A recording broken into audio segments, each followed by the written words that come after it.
All right. Good morning, everyone. It looks like we are now live on the presentation. This is Automation Workflows, your pass to the fast lane. Make sure you're in the right presentation. Little introduction here. My name is Damian Eversman. I work for Red Hat. Little history. I've been just about everything you can be in IT. I've been a developer, a development manager, systems engineer, enterprise architect, and now I am a solutions architect with Red Hat. Essentially what that is a, some people know it as a sales engineer. Basically, I work with our customers to help them make sure that our technologies are the right fit for them and that they're implementing our technologies appropriately. There's a bunch of links down the right-hand side there, how you can find me on all the social networks and all that fun stuff. But real quick, really who I am. Right there in the middle, that's Chicago's downtown skyline. I live in Chicago. I actually live in Chicago. Don't be fooled by a lot of people that tell you they live in Chicago. They live in the suburbs. I actually live in Chicago. I'm about 5 minutes from that picture that you're looking at right there. Those of you that know, that's the Sears Tower right there in the middle. It's not officially called the Sears Tower anymore, but we still call it the Sears Tower. That second tallest building, that gray one that's right next to it, my office, the Red Hat office, is actually in that building. So that is a picture of my office. You see my family sort of surrounding you there on the left-hand side. That's my wife and kids at a recent sales conference that we had at Red Hat. They're all very excited and proud of me that I'm working at Red Hat. And then I had to throw in a picture of my dog, who thinks that she's a full-fledged member of the family, sitting there watching TV with my son. So let's talk about what we're going to talk about, because we all like to be meta. So this is the abstract that you all read that got you here today. So we'll go through it one more time, make sure we're all on the same page here. Automation workflows can take your IT department from the Department of No to the Department of Go. Wow, I'm cliche-ish these days, aren't I? Whether your market is citizens, students, or sales, your customers are constantly looking for ways to go to market quicker than ever before. They want a fast lane to get from point A to point B, and their initial choice is you. Yeah, I really leaned in on this analogy, didn't I? But you can currently only provide toll booths and traffic control. Learn how to give them the fast lane to success before they veer off into the unknown neighborhoods and intersections of shadow IT. Ooh, I bit the big one on that one. By unifying the silos of IT through automation and the collaboration of workflows, not only will you be in the fast lane, you'll be the fast lane in no time. So let's see if I can live up to that cliche that I just created there, shall we? Here's some of the topics we're going to cover today. First of all, what is automation? It might be obvious to some of you, or it might not be. So we'll go through and make sure we're all on the same page on that. Do a little bit about what automation itself is good for. Then we'll talk about collaboration and the connection collaboration has to all of this. Then we'll dive into enterprise automation, which is a little different from just automation. There's some specifics to it that we'll touch on. Then we'll go through some pitfalls to watch for as you're implementing enterprise automation in your organization. And finally, we'll cover with a few wins in the real world.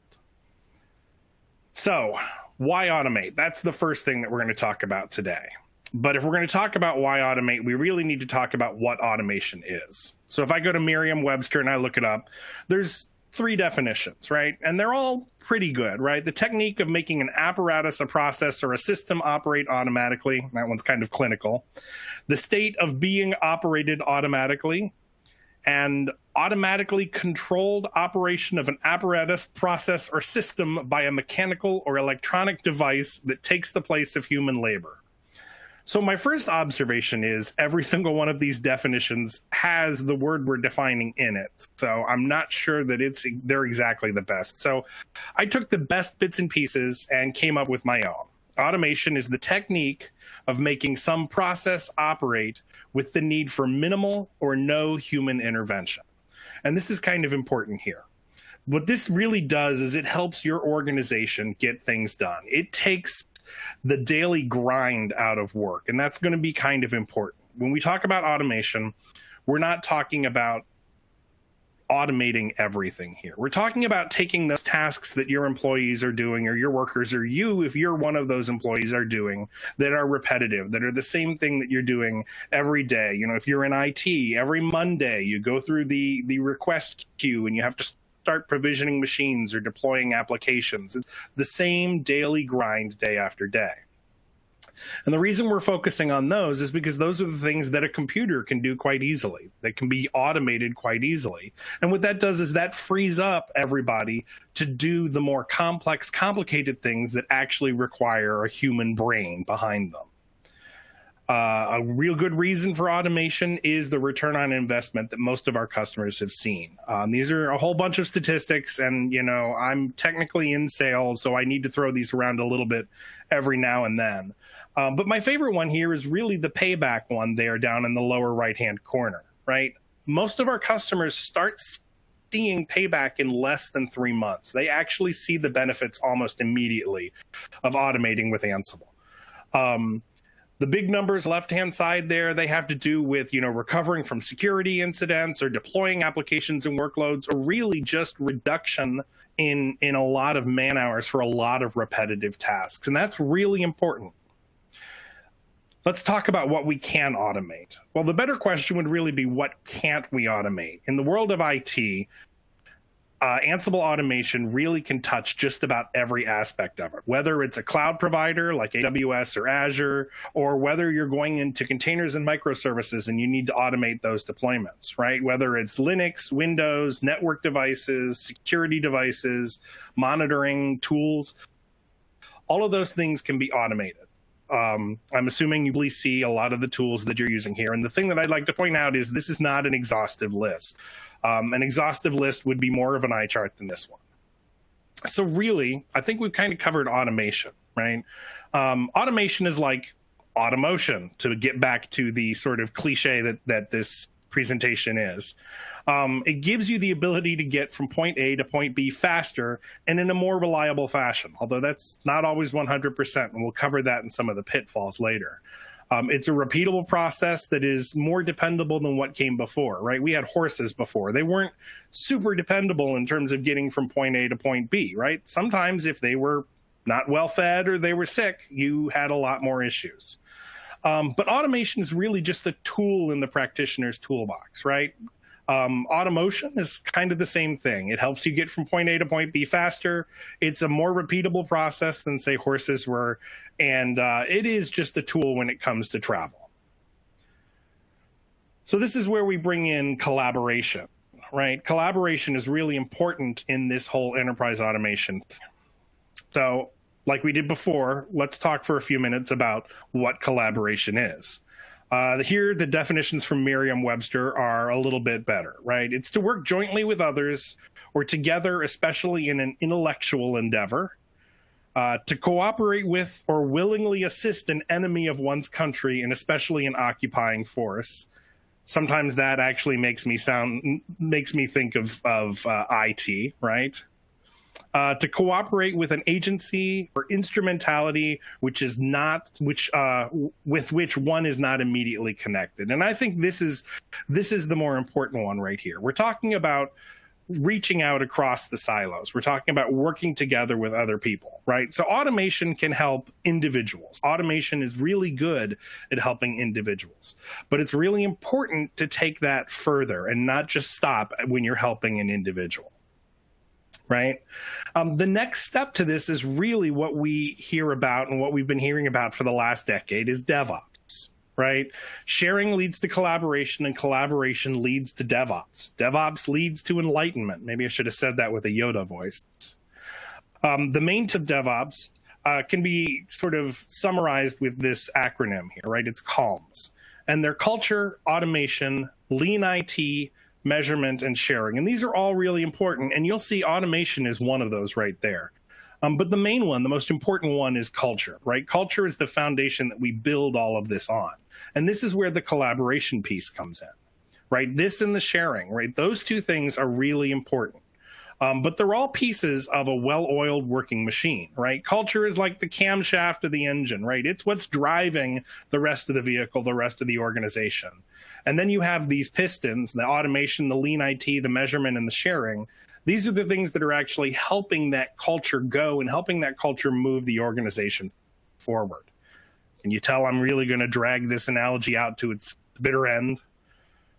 DevOps is the guardrail of IT. Right. So what it really does is it's a combination of holding things together and keeping things on the road, and at the same time sort of separating things. Right. It's really important in DevOps that we define roles thoroughly. Right. Everyone knows what they're responsible for. Nobody steps on anyone's toes. And that's one of the really important things about DevOps that people often overlook.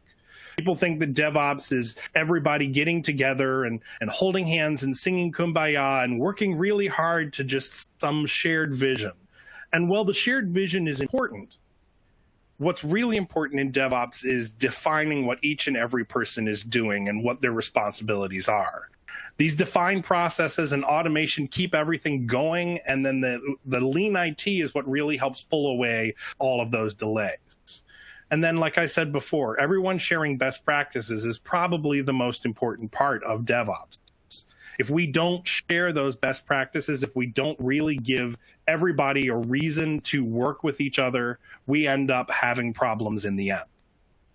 So, to keep my analogy going, collaboration is like the rules of the road, right? So we have automation, which is the method to get us on the road and get us moving forward. And collaboration are the rules of the road. It's the infrastructure that we share. It's the roads, it's the signage, it's the infrastructure that keeps us going forward. It's the laws we abide by. It's that unspoken agreement that we have with all the other drivers to do what is right. So those are the sort of things that we need to keep in mind as we get into this enterprise automation world. So we've covered what automation is, and we've covered what collaboration is. And these are the two main elements that are going to get us into enterprise automation. So, like we've started every other section with, we'll start this one off with what is enterprise. So this one's a little more abstract and a little more out there, but I think it's still very apt, right? Enterprise is a project or undertaking that is especially difficult, complicated, or risky. It is a unit of economic organization or activity, especially a business organization, or a systematic, purposeful activity. And finally, it is readiness to engage in daring or difficult action, initiative. And I kind of like that last one there.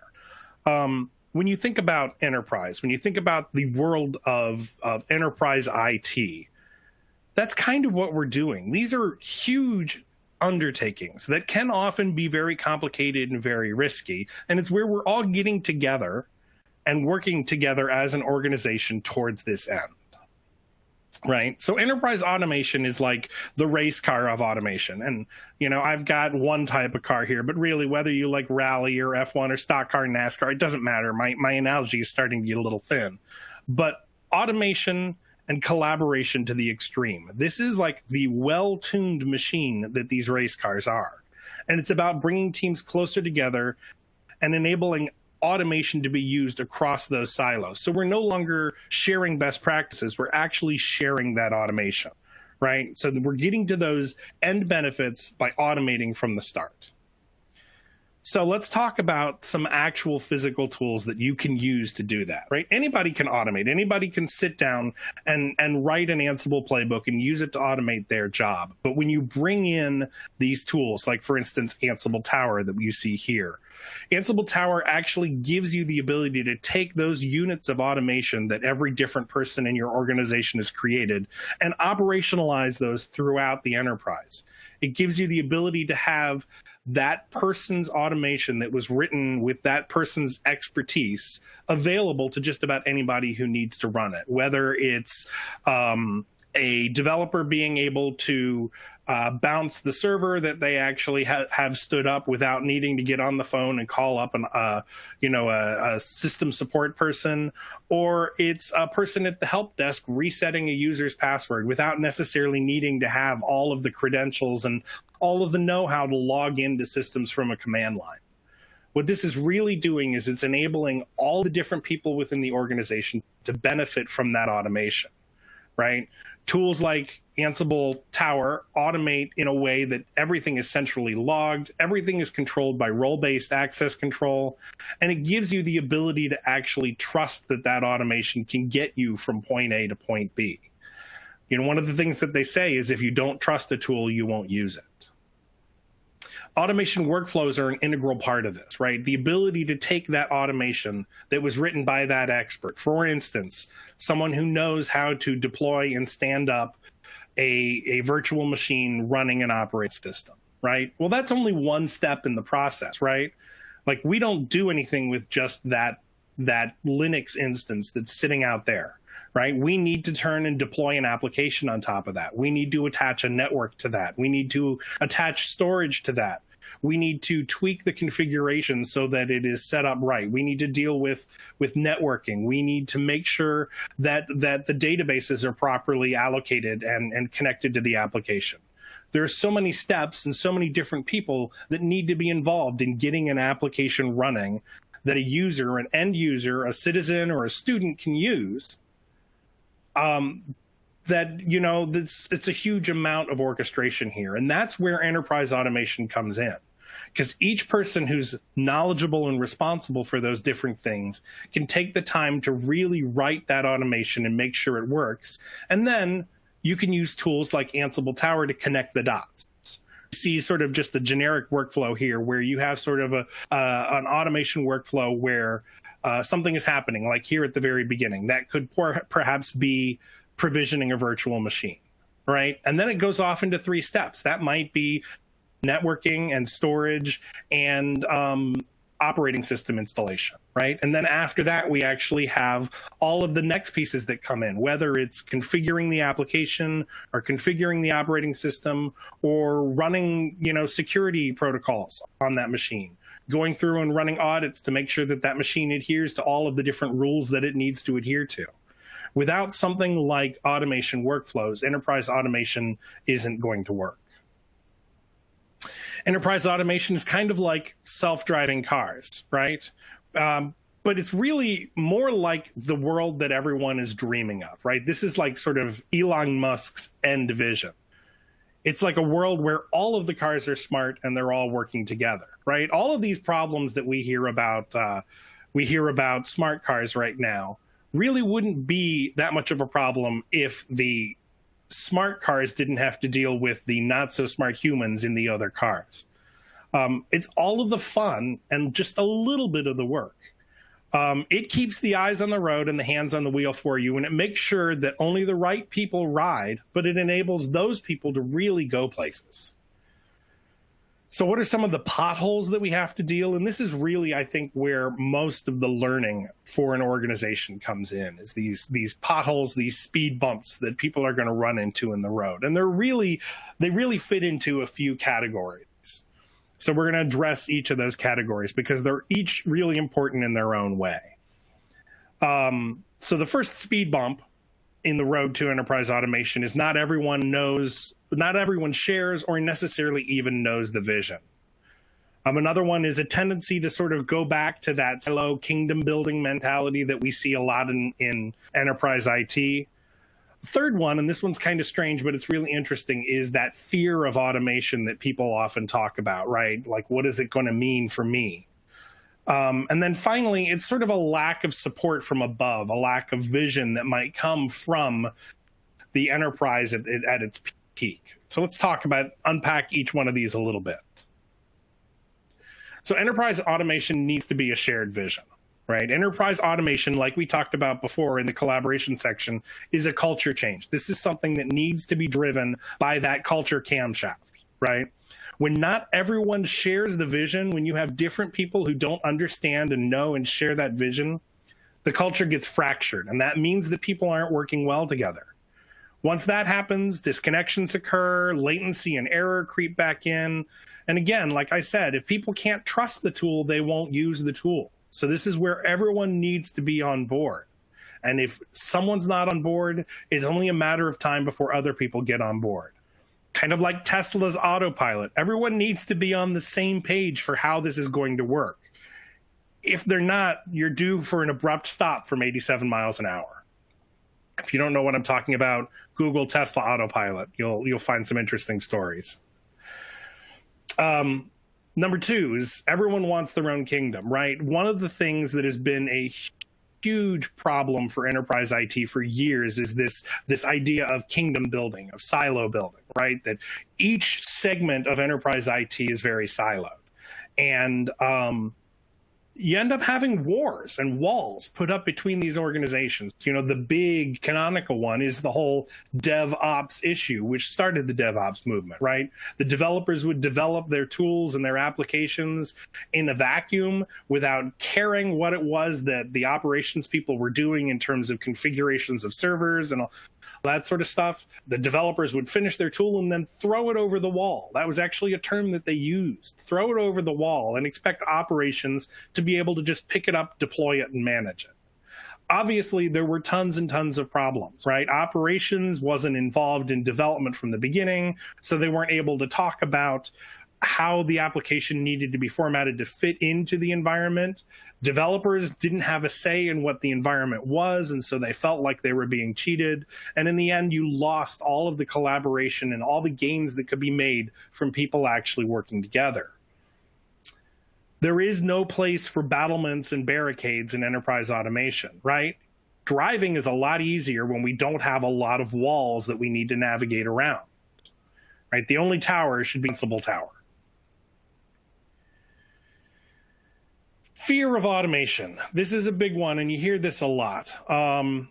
People think, okay, we're going to bring automation in, you're going to implement automation, and once it's set up and everything, automation is going to be the master machine that's running all of these different things, and I'm going to lose a job.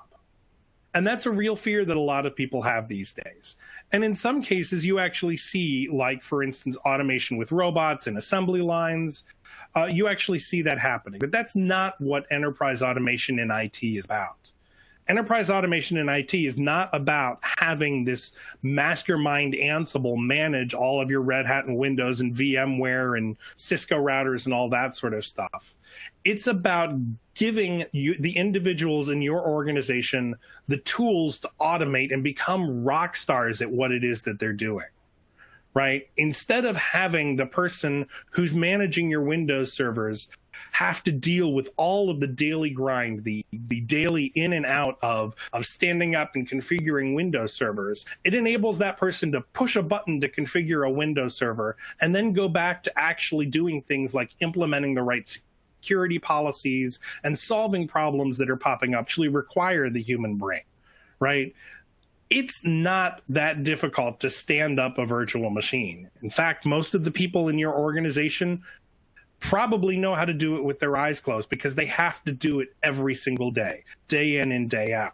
And while they're getting really good at it, that's repetitive nature is where the problems come in, right?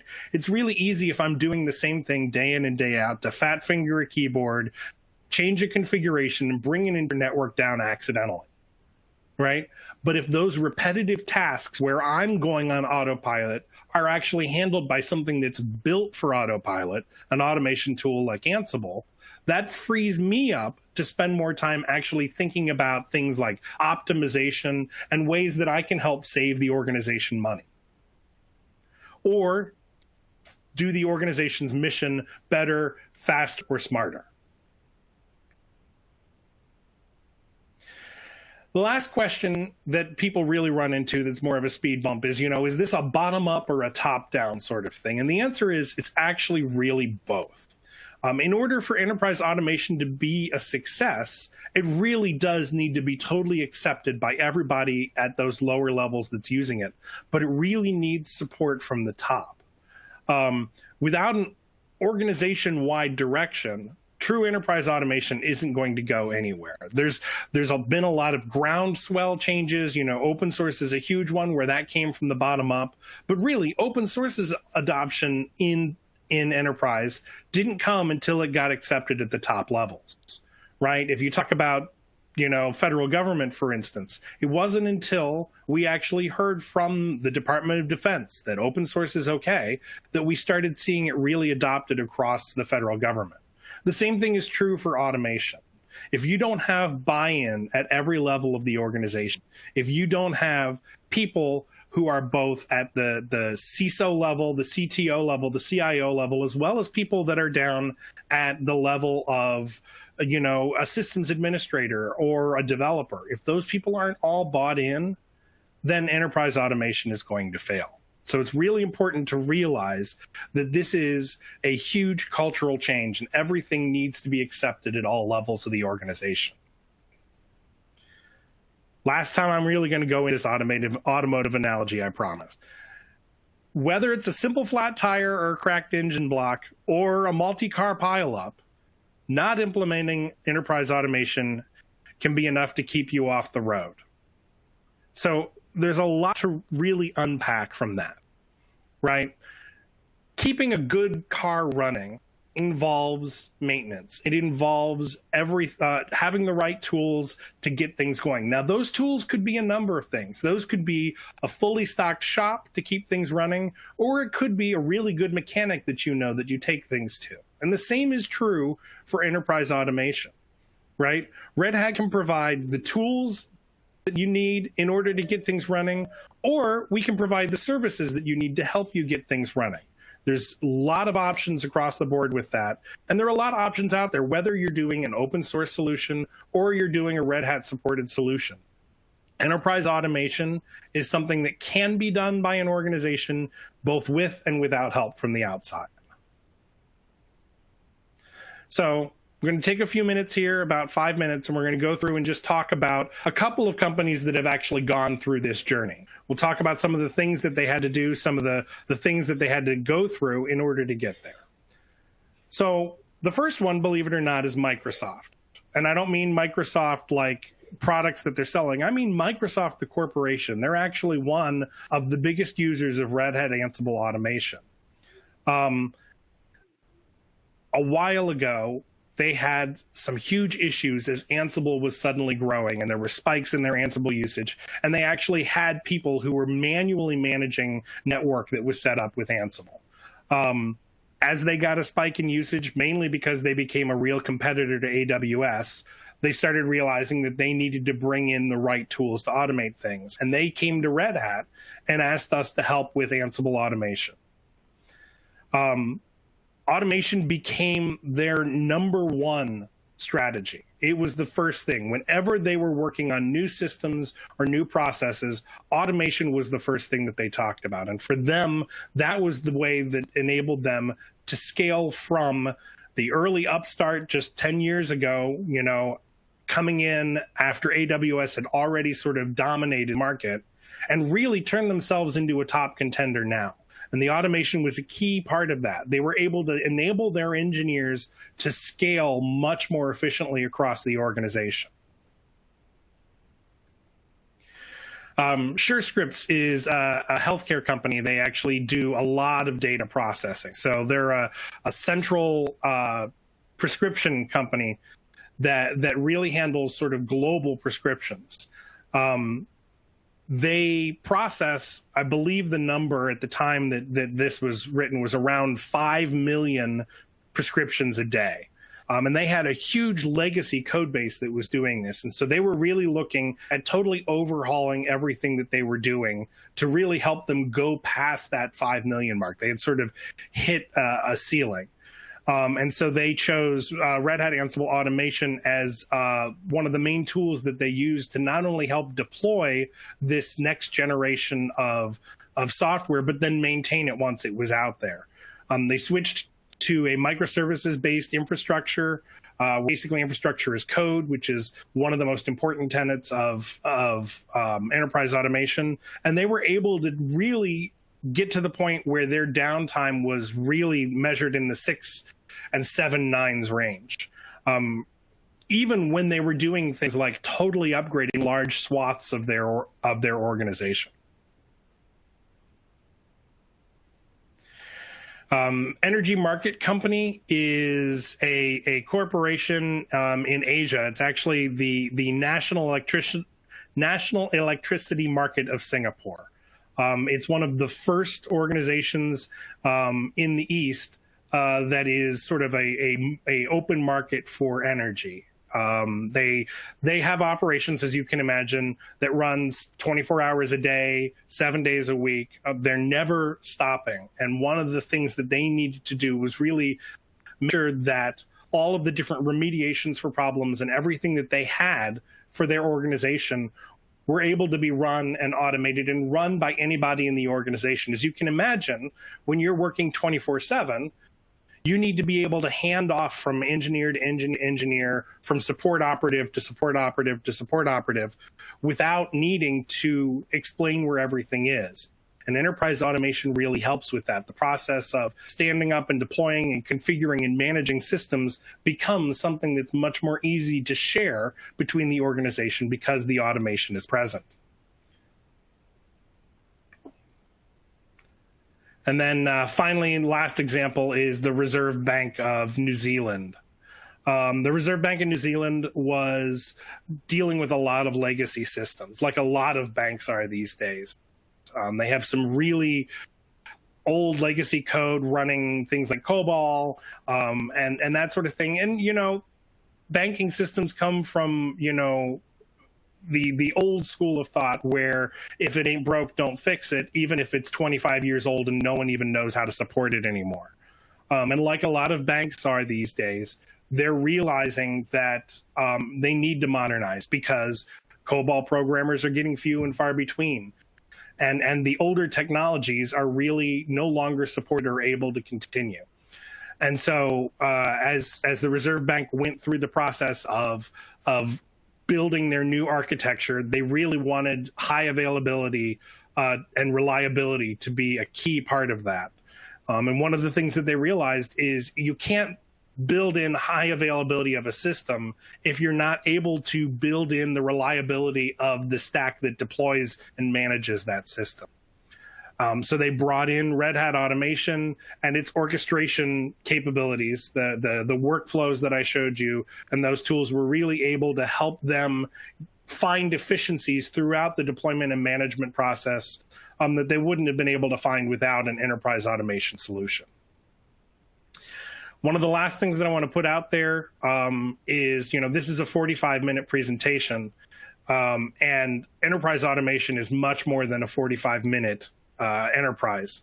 And to that end, Ansible Fest, which is Red Hat's conference totally dedicated to enterprise automation, is next week. You can go to ansible.com/AnsibleFest, sign up. There will be 2 days worth of talks like mine, talks that go in depth, talks that have demonstrations. There's a lot of resources there. Go register for it. It's totally free, totally virtual. And once you've registered for it, all of the content like this like the MoSAIC conference will be available afterwards. So if there are multiple sessions you want to see, you know, you can go check those out later on. It's really a good way to get a sense for what automation, enterprise automation looks like from all levels of complexity and from all levels of the organization. So I'm going to go ahead and take a look at some of the questions that we've got right now. So the first question that we have is, what is the best way to create the shared vision of enterprise automation that I say is so important? One of the most important things is the culture here, right? And we're talking about that shared vision. A lot of people who do enterprise automation, a lot of people who see enterprise automation coming in have that fear that we talked about of enterprise automation. What's it going to mean for them? Is it going to mean change? And I think one of the most important things one of the most important messages to convey really when you're doing enterprise automation is not that this is a effort to replace individuals. This is an effort to really enhance an individual's job satisfaction, right? This is a chance to take all of that daily cruft that you have to do, all of that monotonous, difficult, or actually easy, but monotonous is difficult. All of those monotonous tasks out of your daily process and let you focus on growth, let you focus on improvement, let you focus on really getting things done in the organization. A lot of people, their initial fear is that they don't understand automation. I've worked with a lot of people who sort of had those fears to begin with. And even after just a week of going through and looking at what an Ansible playbook looks like and looking at what an Ansible playbook can do for an individual really helps. And I think the important thing is, even though we're talking about that shared vision and enterprise automation, enterprise automation doesn't succeed without the individual. And so an individual needs to understand how it's going to benefit them. So that's probably the most important part if you're bringing enterprise automation into your organization, is start with the individual. Start with, this is how each individual is going to benefit, right? And then from there, you can talk about the benefits that it's going to bring to the organization. You mentioned DevOps in your presentation. DevSecops seems to be replacing that. Do automation and Ansible still fit in once the security aspect is added? Actually, that's kind of interesting. DevSecops is really something that is grown out of this culture of enterprise automation. One of the things that is probably the biggest pitfalls that people run into in enterprise IT is the fact that security is often an afterthought, right? Talk to any CISO out there and they'll tell you that the biggest problem is security is not involved in any of the processes that are happening until the very end. And so they're often seen, because of that, as being the roadblock. They're the ones that are putting up those walls and stopping everybody from moving forward. And what DevSecOps is acknowledging is the fact that security needs to be in the middle of everything. Security actually needs to be part of the process from the beginning to the end. And enterprise automation really can help that, right? It can help make sure from the beginning, when systems, like when a virtual machine is stood up, it can actually run those audit playbooks to make sure that that system adheres to all of the security rules. In the application tier, right, automation can actually be run the process of going through and doing unit testing and security testing and hardening and making sure that all of those different steps and processes are there all the way through. If you build your automation workflows right, where you have security in at every step of the way, by the time you get to that, okay, are we ready to deploy? You know, in the federal government, it's an ATO. Do we have the ATO, the authority to operate? Can we deploy and make this publicly available? If you have security involved in every step of the way through automation, that's not a problem. That's easy. Like, yes, it's a quick and easy checkbox, and security can sign off on things right away. It's when you don't bring that in at every step of the way that you have problems when you're ready to go live. And automation just helps make sure that that security is integrated at every step of the way, from deployment to configuration, or sorry, from provisioning to configuration to deployment to, you know, really going live. Next question is, what is an example of an automation workflow and how complex can they be? So I've been sort of talking the meta one all along here, you know, the one where it's provision a machine, configure the network, configure the storage. And that's really the one that a lot of people can understand because it's meta. But there are really workflows that happen all over the place at much smaller and smaller levels. You know, if you're in development, right, that automation workflow is the process of taking code that you've checked in and automatically running a unit test against it and making sure that it fits in with everything else, and automatically merging that code into an upstream branch, and then automatically deploying a test system that can be stood up so that then the testers, the QA team, can be notified and go and test that. And really take it to each next step in the process, right? If you're in systems administration, if you're actually, you know, standing up a new system, you know, you can have multiple workflows in place for systems that are public facing, for systems that are collecting money or dealing with money or accounts, or for systems that are dealing with PII, right? Or have HIPAA concerns or that sort of thing. And you can have multiple workflows that make sure that aside from just spinning up that machine from an image, all of the appropriate controls are put into place. And these can all be different workflows that manage, everything from provisioning to adding those controls to preparing the machine to actually have an application installed on it.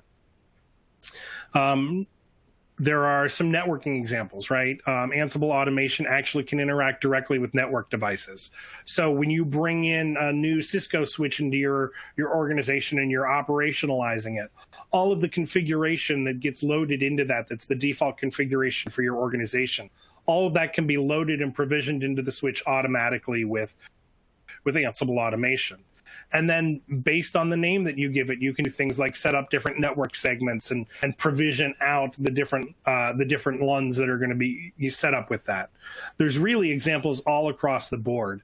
And what's really nice is as each of these different workflows that I talked about become more mature, then each of them can actually start being strung together so that you can build sort of that overarching one that I talked about, right? Where somebody puts a ticket into ServiceNow that says, I need this application deployed. And that triggers a whole series of playbooks that can automate the process of setting up a virtual machine, deploying an operating system, putting on the security controls on that machine, and then deploying the middleware that needs to be deployed and configuring that middleware and taking it all the way down and making sure that at the very end, you have a network connected, secure, and the appropriate virtual machine built out for that application. Let's see, are there any other questions? Okay, so I'm not seeing any other questions in the chat. I just want to take this opportunity to thank you all for attending. I really appreciate what you've done here with MoSAIC. It's been a wonderful time. Thank you everybody for attending this talk. If you have any other questions or anything like that, feel free to hit me up. I'm Damien at redhat.com if you want to send me an email if you have any questions. Thanks so much for attending the talk and have a good rest of your day here at MoSAIC.